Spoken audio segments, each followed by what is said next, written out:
안녕하세요. 이재일입니다. 엑셀 강좌를 시작하도록 하겠습니다. 이번 강좌에서부터는 엑셀의 데이터베이스 관리와 분석에 관련된 설명을 해드리도록 하겠습니다.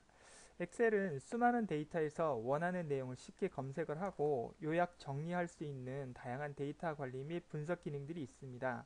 그 워크시트에 입력한 데이터 목록은 데이터베이스로 인식이 되어서 정렬, 필터, 레코드 관리, 부분학 기능 등을 이용해서 사용자가 원하는 목적에 맞게 데이터를 정리하고 시간과 노력을 줄일 수가 있는 특징들이 있습니다. 또한 피벗 테이블이라는 기능과 차트, 시나리오와 데이터표, 그 다음에 목표값 찾기 등의 기능들을 이용하게 되면 데이터를 분석하고 또 결과도 예측을 할 수가 있는데요. 먼저 그렇게 하시기 위해서는 먼저 데이터베이스가 어떻게 구성이 되어 있는지 여러분들이 이해를 하실 필요가 있어서 파일에서 오픈을 하셔서 여러분 제가 업로딩 시켜드린 파일을 하나 열어주시면 되겠습니다. 그래서 데이터베이스 개념 이해라는 파일을 하나 열어주시면 되겠는데요. 자, 이렇게 보시면 여러 가지 데이터의 형태가 이렇게 많이 표가 만들어진 것을 많이 보실 수가 있겠습니다. 그래서 이 데이터베이스라는 것은 다른 것은 아니고요. 수많은 데이터들을 축적을 시켜놓는 그런 모아놓은 그런 집합을 우리가 데이터베이스다 이렇게 말씀을 드릴 수가 있겠습니다. 궁극적으로 보시게 되면 여기에서 제가 지금 박스로 이렇게 그어주고 있는 이 전체가 결과적으로 보면 데이터베이스다. 필드와 레코드 구조로 입력된 데이터 표를 말한다 이렇게 말씀드릴 수 있는데요. 자, 필드라는 건 또 무엇이냐? 여기 보시면 이렇게 세로 방향으로 나와 있는 이 모든 것들을 우리가 필드라고 얘기를 합니다. 그러니까 신입사원 아이디, 성별, 지원 분야, 결혼 여부 및 나이, 서류 점수, 필기 점수, 1차, 2차, 평균 점수까지 이 모든 것들을 우리가 필드라고 얘기를 합니다. 그래서 필드라는 것은 표를 구성하는 열방량의 데이터의 모음인데요. 같은 종류의 데이터로 구성이 되어 있어야 한다. 이렇게 알아두시면 되겠습니다. 자, 그리고 제일 위에 있는 이 부분을 우리가 필드 이름이라고 그러는데요. 표의 첫 번째 행에 있는 항목 이름을 우리가 필드 이름이다. 이렇게 말씀을 드릴 수가 있겠습니다. 그리고 세로 방향이 아니라 가로 방향으로 이루어져 있는 이 연관된 데이터, 즉 행방향으로 나열된 서로 관련이 있는 필드가 모인 정보가 결과적으로 레코드다. 그러니까 필드의 집합이 레코드다. 이렇게 알아두시면 되겠습니다.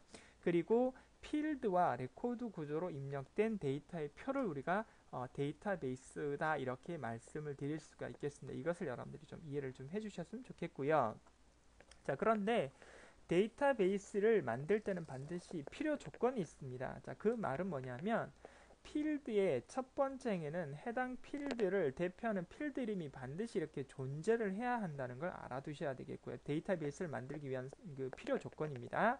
그리고 필드 이름은 한 행에 입력이 돼야 되지 두 줄로 입력이 되거나 이렇게 되면 되지 않는다. 또 셀을 병합해서 필드 이름을 만들면은 데이터베이스 기능을 이용할 수가 없습니다. 그래서 예를 들어서 우리가 그 삽입 탭에 아니 죄송합니다. 홈 탭에 있는 그 셀 병합할 수 있는 이 기능들을 이용해서 필드명을 만들게 되면 데이터베이스 기능을 이용할 수 없다. 이렇게 말씀을 드릴 수가 있겠습니다. 자, 그리고 데이터베이스를 이루는 이 그 가로와 세로 열 중에 빈 행이나 빈열이 생겨서도 되지 않는다는 걸 알아두셔야 되겠고요.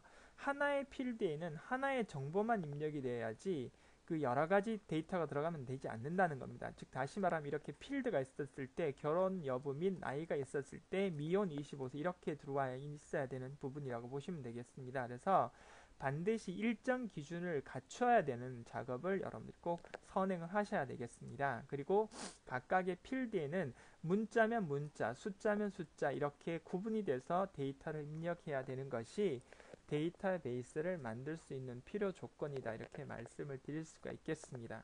자, 그렇게 해서 이렇게 데이터베이스를 만드셨다면 이제 관리를 하셔야 되는데요.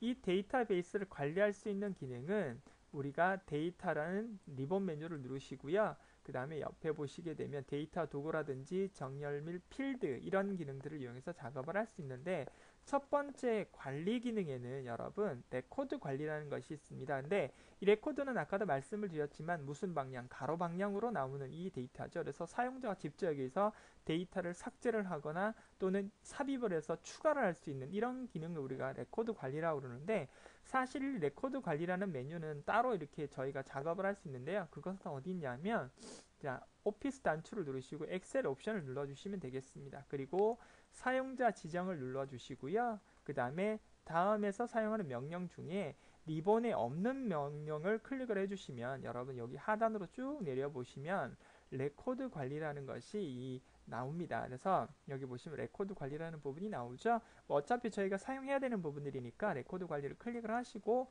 추가 버튼 눌러서 빠른 실행 도구로 움직여 보도록 하겠습니다. 그리고 확인 버튼을 누르게 되면 이렇게 상단에 이렇게 레코드 관리, 즉 데이터베이스를 레코드 관리로 추가 입력하고 그다음에 찾게 할 수 있고 수정 삭제할 수 있는 기능들이 이렇게 나와 있는 부분을 보실 수 있습니다. 이 리본 메뉴는 없고요. 이렇게 따로 추가를 해줘야 되는 기능들의 그 기능 중에 하나가 레코드 관리다 보시면 되겠고, 그 다음에 선택한 필드를 기준으로 해서 오름 차순이나 내림 차순의 일정한 기준값으로 정렬할 수 있는 것이 정렬값이라고 보시면 되겠고요. 그 다음에 부분합이라고 나와 있는 부분이 있습니다. 자, 부분합은 윤곽선 부분에 있는 부분인데요.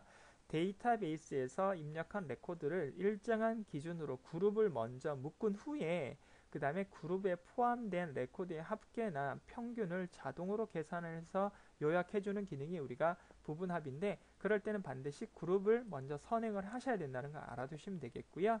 그 다음에 이제 필터 부분이 나오는데 지정한 조건에 맞는 레코드만 축출하는 기능입니다. 그래서 필터 단추를 이용하면 자동 필터와 조건식을 이용하는 고급 필터 기능들이 있습니다. 이것은 따로 강좌를 진행을 하면서 설명을 드리도록 하겠습니다. 그래서 레코드 관리와 정렬과 그다음 필터와 그 다음에 부분합 이런 것들이 데이터를 관리할 수 있는 기능이다, 이렇게 말씀을 드릴 수가 있겠습니다. 자, 그러면 엑셀에서는 데이터를 관리만 할 수 있는 것은 아니고요. 데이터를 또 분석할 수 있는 기능들이 있습니다. 자, 그 첫 번째로서 삽입을 누르시게 되면 제일 앞에 피벗 테이블이라는 것이 나오는데요. 이것은 사용자가 데이터를 관리하기 편하게 대량의 데이터를 표로 요약을 한 다음에 재구성을 해주는 부분이라고 보시면 되겠습니다. 즉 다시 말하면 이렇게 일목요연하게 가로 방향과 세로 방향으로 이렇게 나와 있는 이 데이터를 여러분들이 원하는 디스플레이, 즉 원하는 레이아웃으로 재디자인 해줄 수 있는 것을 우리가 피벗 테이블이다, 이렇게 말씀을 드릴 수가 있겠습니다. 자, 그리고 나오는 것이 이제 뭐가 나오느냐 하면 가상 분석이라는 것을 눌러보시게 되면 거기에 시나리오와 그 다음에 목표값 찾기와 그 다음에 데이터 표라는 것이 나오는데요. 여러분, 이 시나리오라는 것은 여러 가지 가상 시나리오를 설정한 후에 각각의 시나리오를 워크시트에 표시해서 결과값을 예측할 수 있는 기능이라고 보시면 되겠고요. 데이터 표라는 것은 변수에 따라 달라지는 값을 한 번에 계산해서 변수에 따른 결과값을 비교 분석할 수 있는 그런 기능이라고 보시면 되겠고요. 그리고 목표값 찾기라는 것은 그 시나리오와는 반대로 결과값을 미리 정해 놓고 결과값이 되기 위해서는 과연 입력값이 어떤 값을 취해야 되는지 그런 것을 찾는 기능을 우리가 목표값 찾기다, 이렇게 말씀을 드릴 수가 있겠습니다. 자, 이것이 엑셀에서 여러분들이 이해를 하셔야 하는 데이터베이스의 그 관리 기능인데요.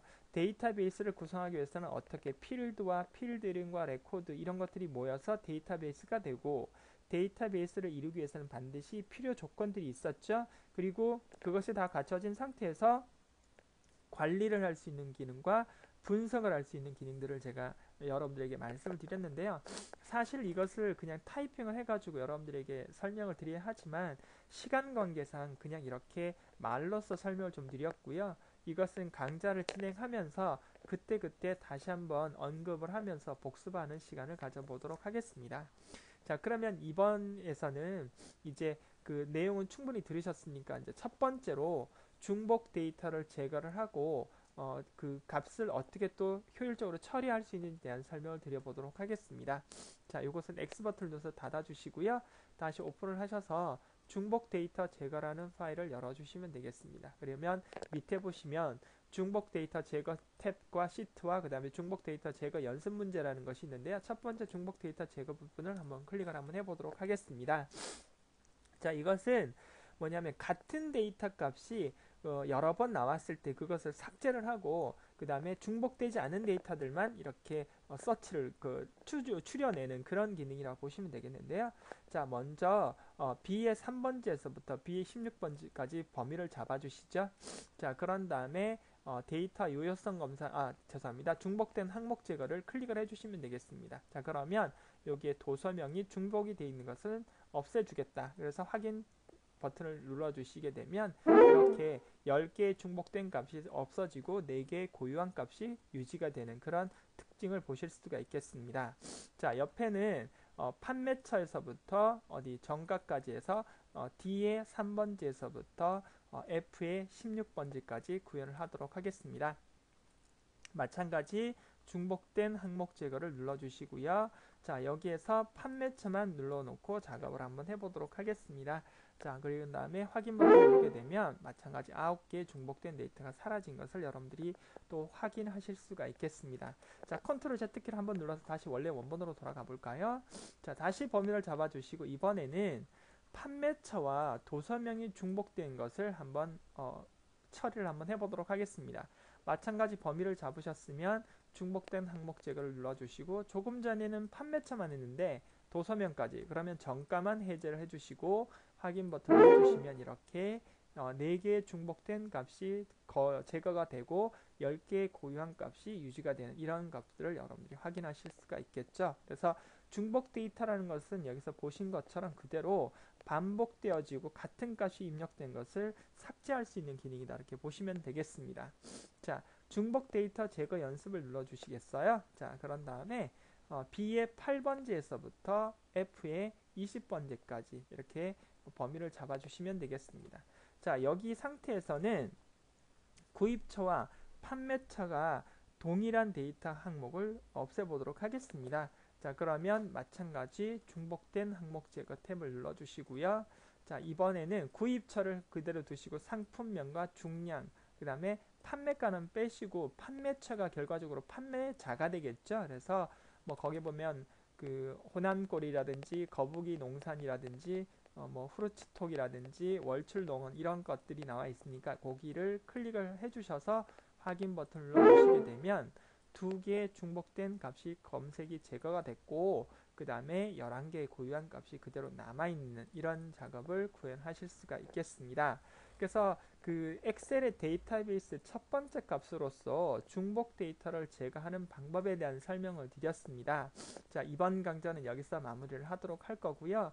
다음번 강좌에서 유효성 검사로 데이터베이스를 어떻게 효율적으로 또 관리를 할 수 있는지에 대한 설명을 드리고 그리고 그 레코드 관리 기능에 대한 설명을 드리면서 또 마무리를 하는 걸로 말씀을 드리겠습니다. 자, 이번 강좌는 여기서 마무리를 하도록 하겠습니다.